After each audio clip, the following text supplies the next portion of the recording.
Pakistani Prime Minister is here being quoted on the Daily Nation in a phone call to President Ruto, saying that he requires the country to ensure a fair and transparent investigation into the incident that has drawn, of course, global condemnation. Was it a wrong person at the wrong place at the wrong time? Or really, is it the right person at the wrong place at the right time?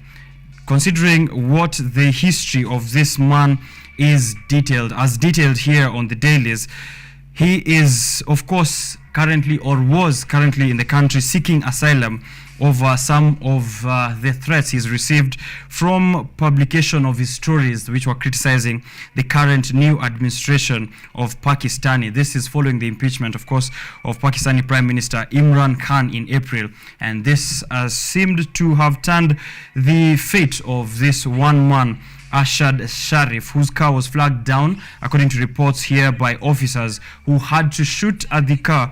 And inside the car was him and his brother, who had to drive for 25 kilometers, according to the detailed incidents of the last minute of this man. Of course, this gunshot, which deflated one front tire of the car, leading them to drive 25 kilometers without it, but at the end, one of the gunshots had already gotten through to this one man, Ashad Sharif, according to his brother, then Nakar Ahmed. We shall be taking a look at that story and, of course, how it develops into the day and what this means for the diplomatic ties between Kenya and Pakistani. How he died is what is on the front of the dailies this morning. The Standard, of course, also the tough questions which are being asked by all journalists and, of course, independent bodies which want to know exactly what happened to this journalist who got shot in Nairobi while still seeking asylum in a place 10,000 kilometers away from home, a place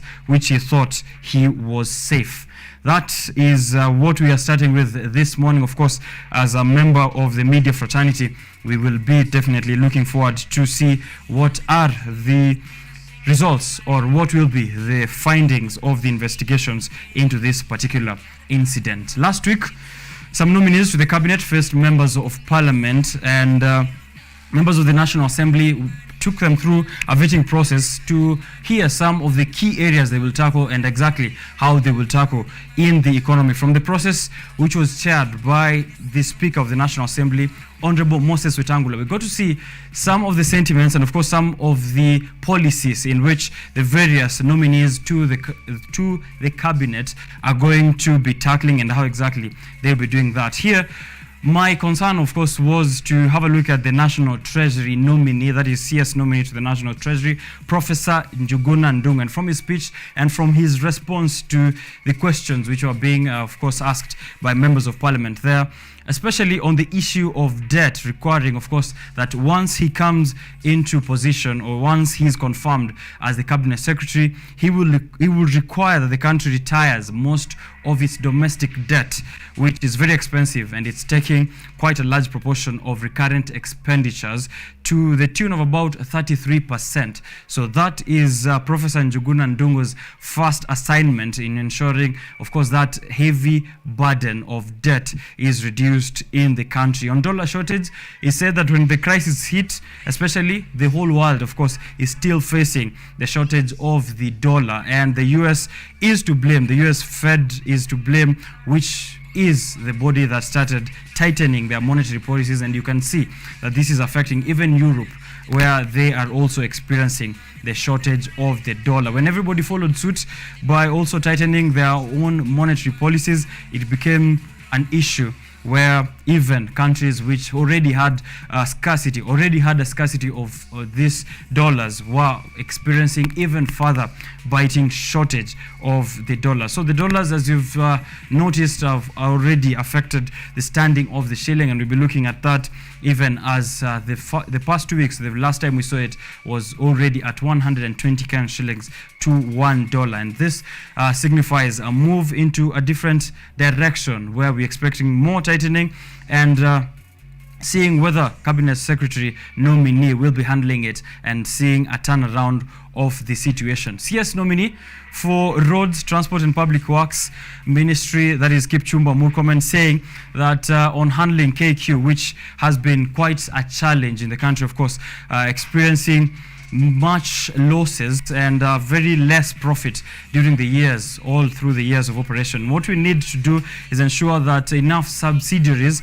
are created, maybe a budget airline like the one we have with Jambojet, to continue doing what it does, and a separate cargo airline to do separate cargo duties, and maybe a charter airline that can be able to be flying tourists from Europe to the country. And then maybe we do require Kenya Airways to have other services by the side, drone services, surveying services, and other services that other private companies have been giving. So these are some of the ways that CS nominee to Roads, Kipchumba Murkomen, says we could tackle the question. Discussed last week on Tuesday on the newspaper review, and that was for the first 4 nominees who are facing the committee in the National Assembly.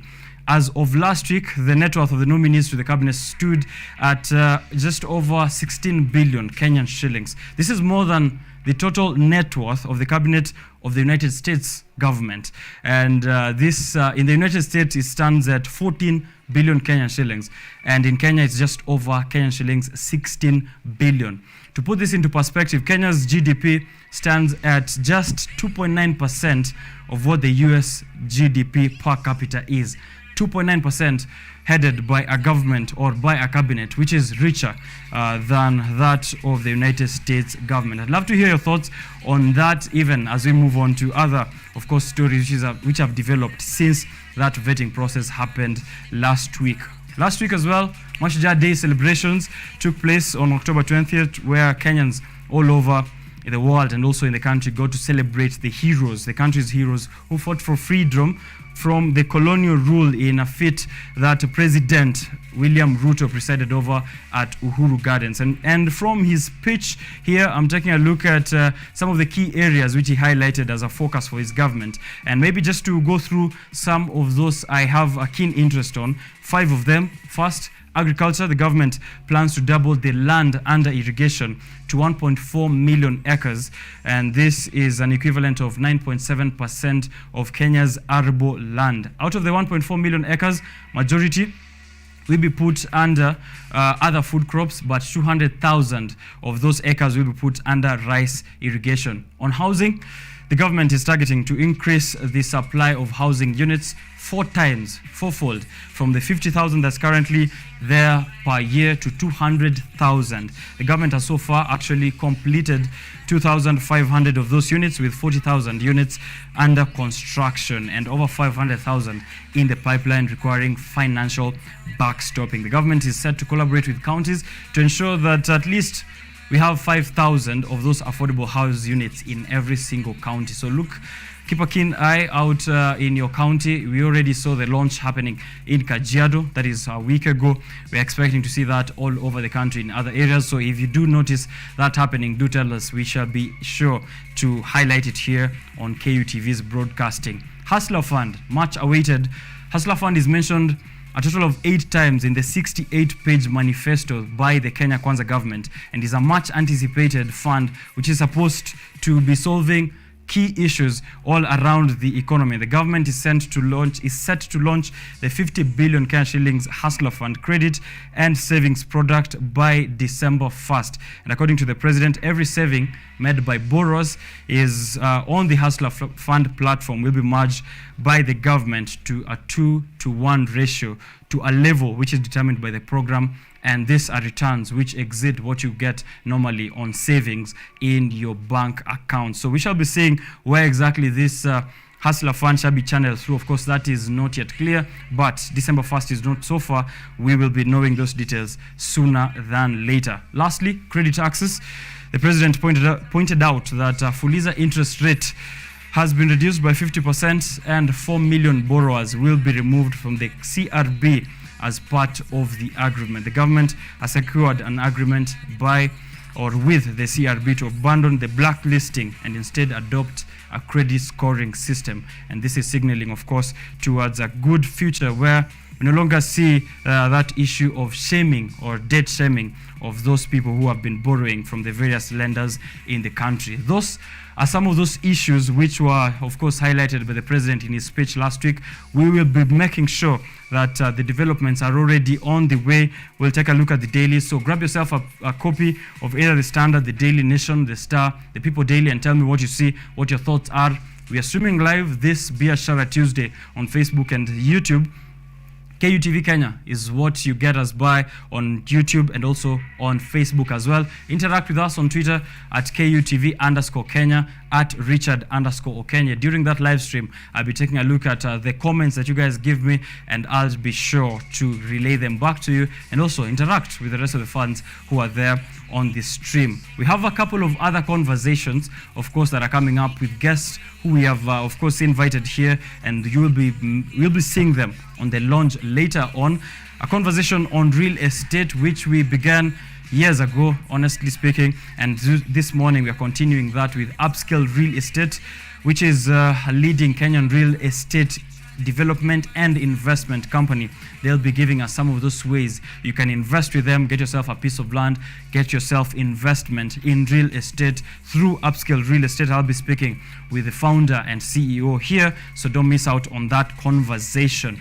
DevFests, developer festivals, are local tech conferences which are hosted by Google Developer Groups, GDG, around the world. And this year, the GDG DevFest Nairobi 2022, the biggest community tech conference in sub-Saharan Africa, is taking place in the November 5th. I'm looking here at the details. They are growing, and you will be getting to know around 2,000 plus passionate technology enthusiasts. 89% of them are engineers in the field of technology, and they have already registered 2,300 developers from across different parts of the tech space, and coming here to learn, explore, and network. And so if you want to see that on the November 5th, make sure that you are attending it. But we are giving you all those details here on the show. I'll be having a sit down and a chat with one of the representatives from the GDG Fest 2022 in Nairobi,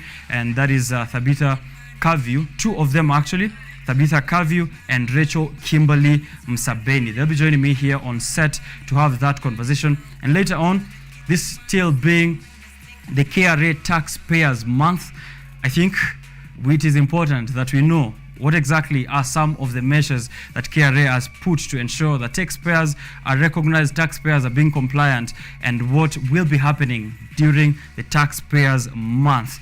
Those are some of the things we have been having a look at. As we do that, go out and check out KRA TV, which is also another digital platform launched in this KRA Taxpayers Month to ensure that information is disseminated to all citizenry in matters of taxation, filing, and also compliance in everything and every single thing which is regarding KRA. So that conversation I'll be having with a representative from KRA. Don't miss out. Any questions that you have, forward them to us, and we'll be having them answer them here live as we do Matters of Biashara Tuesday. Continue streaming in and telling me what is happening on the roads as you head out even to your works, your areas of work, and also your places of business. I'll be informing you and also complementing that with what I get from Mathri Root at Mathri Root on Twitter. So don't go too far. Much more exciting things are happening in the world of business and technology. And this is Biashara Tuesday, where we get to cover all of that. I'll be your host towards the end. My name is Richard OKENYE, and thank you for tuning in. Let's kick it off.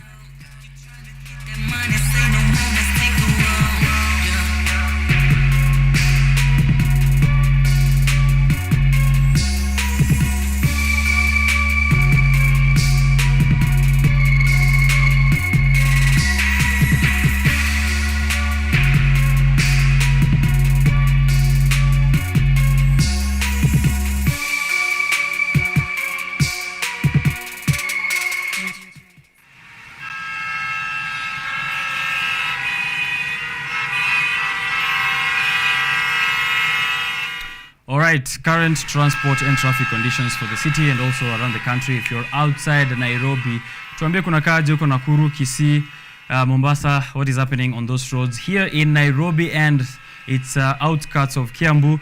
Kiambu Road is a mess from Sharks Palace all the way to Muthaiga. Julie Waithera ananiambia hivyo on Twitter here. An image I'm receiving looks really bad. There's a massive snarl up on Kiambu Road from Muthaiga Junction all the way to DCI. And Otieno Edwin says he's not happy with the lifestyle of Kiambu Road, especially in the morning. Feels like he should move out. Yeah, it's high time. Kiambu Road inbound at the corner just before DCI headquarters. Hapa Karimi Junior pia ananitumia an image, doesn't look so good. Moving over to Chiromo Limuru Road Junction near Ngara, looks very bad. There's a nasty crash here between a school bus and a lorry there at Chiromo Limuru Road. So if you're approaching that side, be very careful.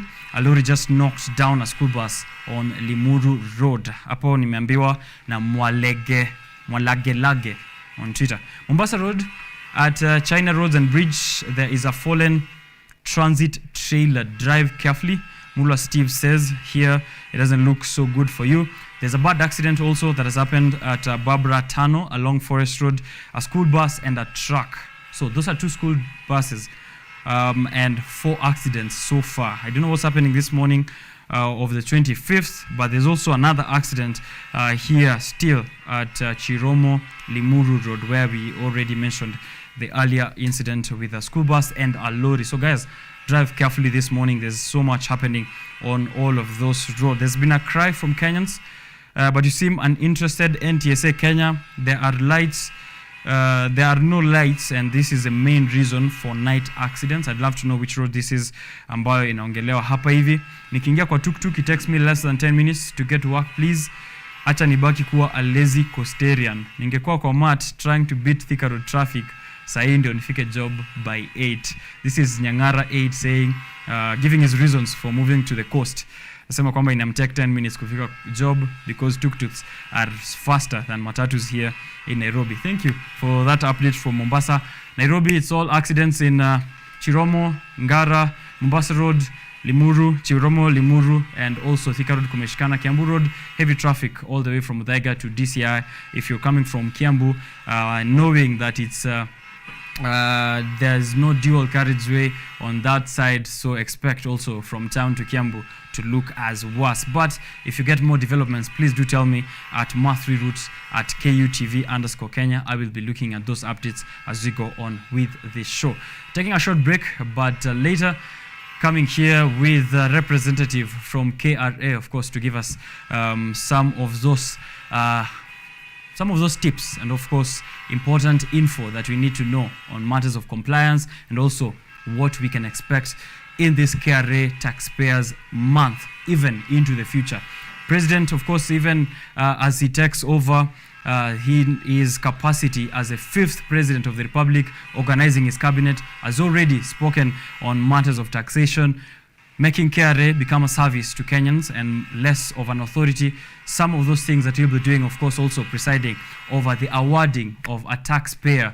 And we will be knowing if you can be one of those taxpayers who will be awarded by KRA, and in which ways is KRA going to be awarding taxpayers in ensuring that we feel as a part and parcel of this service, which is taking care of all our taxes and ensuring that we are seeing a turnaround in the economy. So don't go too far. That conversation is coming to you just in a short while. Engage with us on all the SMS/WhatsApp platforms and all social media platforms at KUTV Kenya. We'll be right back.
Right, this is what is happening in the world, and we begin with grim news of the death of a journalist. The Independent Policing and Oversight Authority, IPOA, has dispatched a rapid response team to Kajiado following the alleged mistaken identity shooting of renowned Pakistani senior journalist Arshad Sharif on the night of Sunday, October 23rd.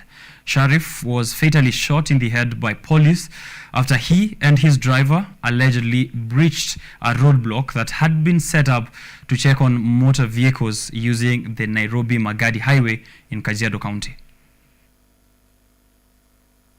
Arshad Mohammed Sharif, a prominent senior Pakistan journalist, was shot dead Sunday night along the Nairobi-Magadi highway. The National Police Service statement indicates that the incident followed a circulation from Pangani police of a stolen motor vehicle. The officer trailing the motor vehicle towards Magadi alerted the police in Magadi, who erected a road barrier. It was then that the deceased vehicle, in company with his brother Kuram armed, came upon the police barrier which they allegedly drove through. It was then they were shot at, killing the late Arshad Sharif. The news of Sharif's death spread fast in Pakistan, where condolences and condemnation started pouring in from across the country.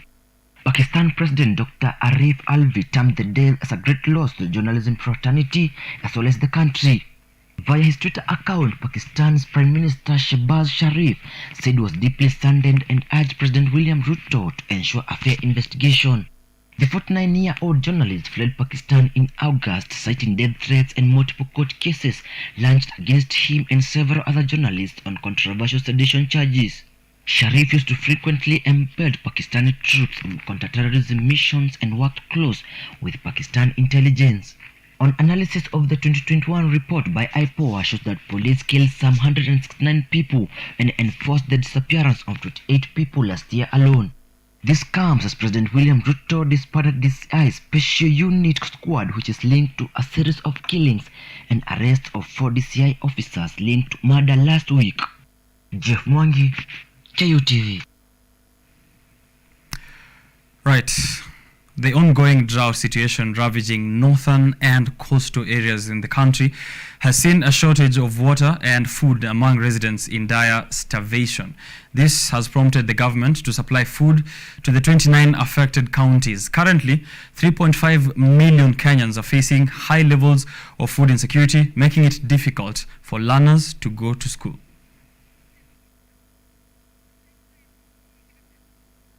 For a decade, Kenya has witnessed 3 phases of severe drought between 2010 and 2011, 2016 and 2017.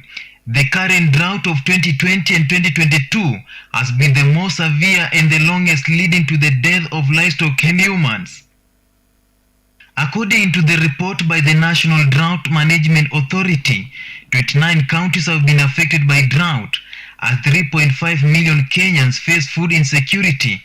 This is a 10% increase from the same period in 2021, which represented 3.2 million Kenyans. Counties mostly affected include Garissa, Isiolo, Kajiado, Kitui, Mandera, Marsabit, Samburu, Tana River, Turkana, Wajir, Kilifi and Laikipia. In Laikipia County, Laikipia East constituency, Her Excellency Dorcas Rigathi presided over food distribution. Tukiongea mambo ya njaa, hakuna mtu ambaye unaweza kusema hawezi pata njaa. Miaka iliyopita watu wanafikiria njaa inaweza tu kupata watu wa Northeastern, lakini sasa hata Mount Kenya, ukienda Rift Valley, ukiuliza katika ile data imepatianwa, kila mtu akona shida. Hawa wazazi, watoto wao wanaenda shule. Wakifika ndani ya shule wanaanza kuzinzia. Wengine wao tukiita mikutano wanakuja kwa mikutano.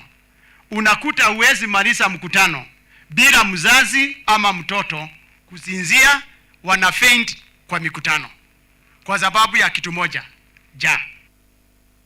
In Tana River County, Commissioner Thomas Sankey has flagged off relief food for drought-stricken families. The government has continued with its motive of supplying food, water and animal feeds to the affected counties. On 26th of September, when President Ruto was presiding over the food distribution program to the affected areas, he ordered transparency in the whole exercise. Shadrach Smiu, KUTV.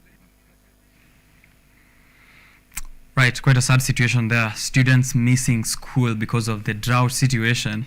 We're hoping that the government addresses this, and as I said, flagging off relief food should not be done in such a public manner. I think we need to know how to hide our embarrassments. However, commendable to see that there's relief being offered to 29 counties, 3.5 million Kenyans.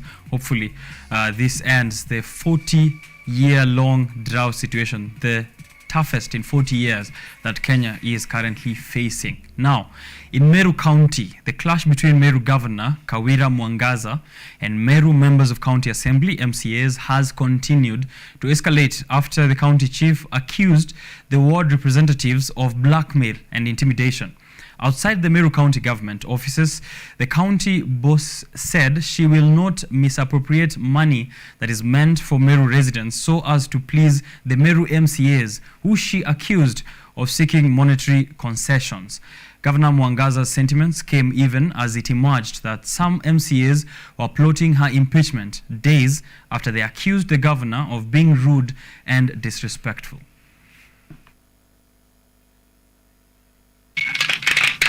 Tumekutana na nyinyi kwangu nyumbani, nikatengeneza dina, tukakula pamoja, tukakubaliana about Wandford, mumeniruka. Tumekutana na nyinyi Mombasa, tukaongea mambo ya Wandford, mumeniruka. Niwapatie, ndio nitawapatia, lakini this time round mambo yamebadilika. All right, over in Kisii County, the Ethics and Anti-Corruption Commission South Nyanza has summoned Kisii County Assembly James Nyaoga for interrogation over financial impropriety claims. We'll be taking a look at that graft case that is coming out of Kisii County involving millions of Kenyan shillings. However, here locally, Kenyatta University on Monday, October 24th, officially launched its 29th Culture Week since 1992 at the university's main campus. This was led by the chief guest, Mike Rabah, and the acting vice chancellor, Professor Washeke Wanjohi. This year's theme is inclusivity and peaceful coexistence. As the curtains went up for the official launch of Kenyatta University Culture Week, the podium decorated to commemorate the 29th edition since the inception of Culture Week was filled with an array of performances from the very own students of the institution all the way to renowned entertainers in the country. Kenyatta University is definitely the best university that we have, not just in Kenya, not just in East Africa, but products za Kenyatta University hazijiongeleshi, zenyewe zinajiongelea, zenyewe zinajiuza, my friend. Kenyatta University. The 2022 Culture Week chief guest, who is the CEO of Homeboys Radio, Mike Rabah, officially declared the Culture Week open as he encouraged the need for peaceful coexistence and continuous nurturing of talents in the university. Undoubtedly, the week will be full of interesting and engaging performances. I wish our performers the very best as they continue developing their talent and take them to greater heights. And with these few remarks, it's now my honor to declare Kenyatta University 2022 Cultural Week officially open. Thank you very much. This annual festival, organized by Kenyatta University to showcase the rich African heritage and culture of Kenya, has since received recognition in the country as the acting vice chancellor, Professor Washeke Wanjohi, recognized the founders of the festival as well as the impact it has made to the university. I'm sincerely proud that Kenyatta University takes a leading role in Kenya in promoting unity through diversity and embracing the various cultures to achieve a harmonious coexistence. As you are aware, recently, Kenyatta University received a recognition by the government of Kenya in attaining the top rank among government agencies. The multidisciplinary one-week event incorporates acrobatics, visual arts, applied arts, comedy, cuisine, dance, fashion, exhibitions, among others. This week provides an opportunity for all our students and staff to showcase their individual talents in music, dance, drama, sports, pageant, and many more, as we have seen. Therefore, I really urge the entire community to enjoy and participate during this Culture Week in one way or another, as we appreciate who we are, embrace our different backgrounds, and forge a united front forward as the KU community. While celebrating culture to many means promotion of cultural diversity, this is no different to Kenyatta University as it officially launches its Culture Week aimed at championing for cultural inclusivity and peaceful coexistence. Anodida, KU TV, Nairobi. Thank you very much, Anne Odida, for that special report. And the community around Kenyatta University is invited to participate and take part in the Culture Week, which is currently ongoing. A very exciting period for students and also the community around it. Now, on to matters of STEM. The complex and dynamic challenges which are being experienced in the world today demand a workforce with relevant knowledge and skills to solve problems through innovative approaches. The opportunity for developing such skills are found in science, technology, engineering, and mathematics discipline, which is normally collectively referred to as STEM. A government agency known as the School Equipment and Production Unit, SEPU, developed a mobile laboratory in a bid to ease and boost the teaching of such subjects. According to some studies, 65% of children enrolled in primary school today will have jobs that do not exist, most of them emanating from the sciences, technology, engineering, and mathematics (STEM) angle.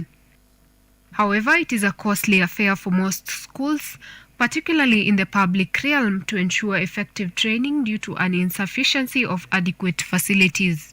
However, a government agency known as the School Equipment and Production Unit, SEPU, has developed a mobile laboratory in a bid to ease and boost the teaching of STEM subjects in both primary as well as secondary schools across the country. It is a laboratory on wheels. As the name suggests, this is a mobile laboratory. You just push it and you lock it inside a classroom. It comes complete with the water supply tank. It is coming with the electricity supply. You can be able to use these sockets for physics. It is also coming complete with the gas cylinder inside here. SEPU Chief Executive Officer Dr. Joel Mabonga has said the introduction of STEM subject at primary level is key to the growth of learners who aspire to be scientists. You can have a few classrooms, but you convert them into a laboratory so quickly. Being specific to primary, that is where education starts. That's the foundation of learning. Mr. Alan Weche, the officer behind the invention, has said they developed the idea to support the teaching of the subjects. We're having transition. We're talking about CBC. And CBC specifically would like to bring out every learner's potential. You don't bring out a learner's potential by merely relying on theory. You want to see the practical aspects. The laboratory comes complete with water supply tank, electricity, and the gas cylinder, in addition to the basic kits that are there to supplement the learning of the STEM subjects. For KUTV, I am Susan Wayaki.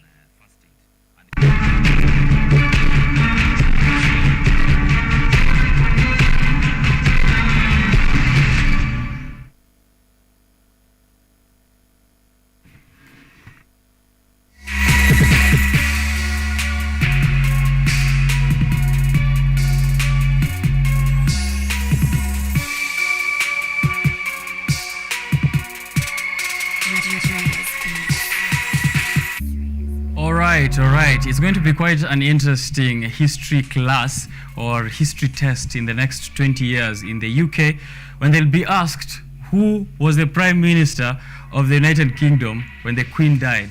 Because just this year, they just had their third Prime Minister after Liz Truss, of course, resigned from her position only 44 days in, and the Conservative Party had to hold elections in which a former Treasury Chief, Rishi Sunak, won the race to be the leader of the Conservative Party yesterday and will become Britain's next Prime Minister and just the third this year. So I'm going to maybe have a look at little bit into what the incoming prime minister or what his life has looked like, and he is the first British Asian prime minister, first person of color to become the head or to be at the top of leadership in the United Kingdom. So he's 42 years of age. His father, Yashvir Sunak, was born and raised in no other place other than Kenya.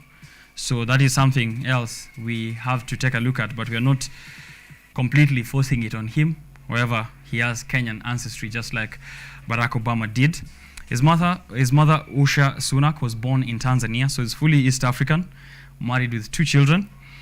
His net worth is 99.9 billion Kenyan shillings, and this is joint value with his wife.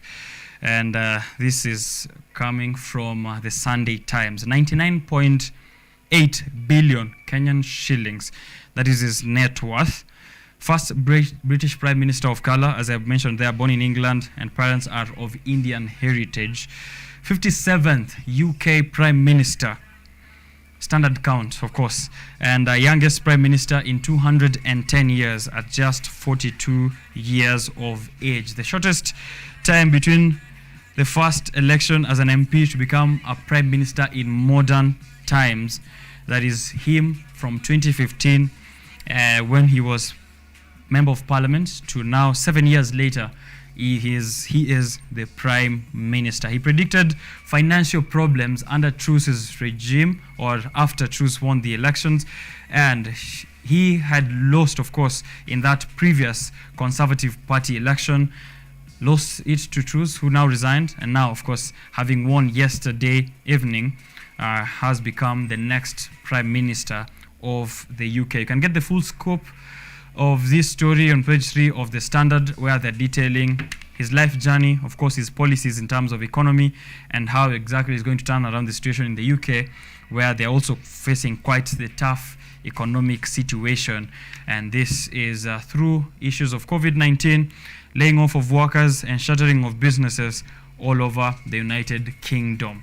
That is what I have for you so far. We've discussed so much here on the show, matters of business, matters of technology, and the economy, and that's what we always do on Biashara Tuesday. So be sure to tune in to the next one, next week on Tuesday morning, when we come back here again on Rise Today. Remember to tune in to the rest of the broadcasting from Wednesday. Tomorrow you have Nina Gikunda on WCW. Thursday, Ojong Mariam, Throwback Thursday. Friday, Emperor Sheikha is back. I did host his show last week on Friday. It was much fun. If you tuned in, you can check it out. On Friday, mwambie nilikuwa hapa. And then come back on Monday, Art and Culture Monday with Karen Blessing. And then we trickle down those blessings to Tuesday on Biashara Tuesday. Up until then, interact with me on social media platforms at Richard_Kenye. If you need to have breakfast in bed, sleep in the kitchen. I'll see you. Washington.